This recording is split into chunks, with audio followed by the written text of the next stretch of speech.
Dù chỉ hơi xa có một con, chỉ sợ chia con rồi cũng vô ý bia.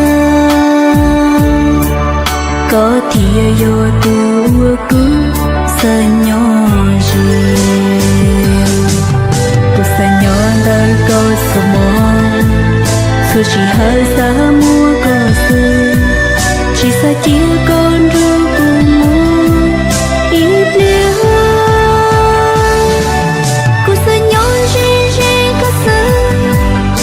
Có lời chỉ mua lạnh từ ủa cố yêu nôm bao lý có lắm.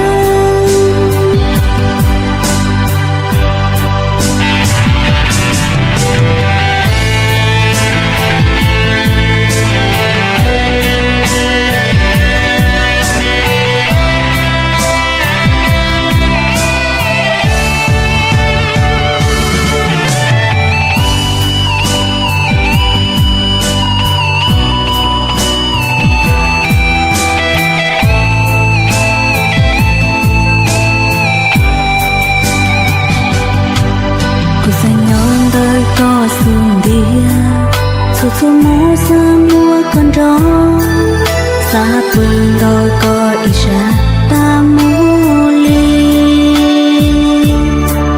cú xa nhỏ rêu nó có lúc lâu thìa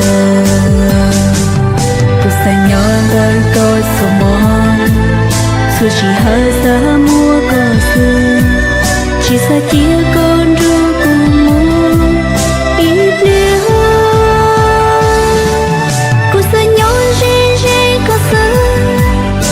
Có lời chỉ mua lạnh từ ủa cố yêu nôm bao lý có lắm. Ủa cố yêu nôm bao lý có lắm. Cô xa nhỏ đời có ý sân dù chỉ hơi xa có một con chỉ sợ chia con rồi cũng vô ý bia. Có thìa vô tu cú sợ nhỏ riêng.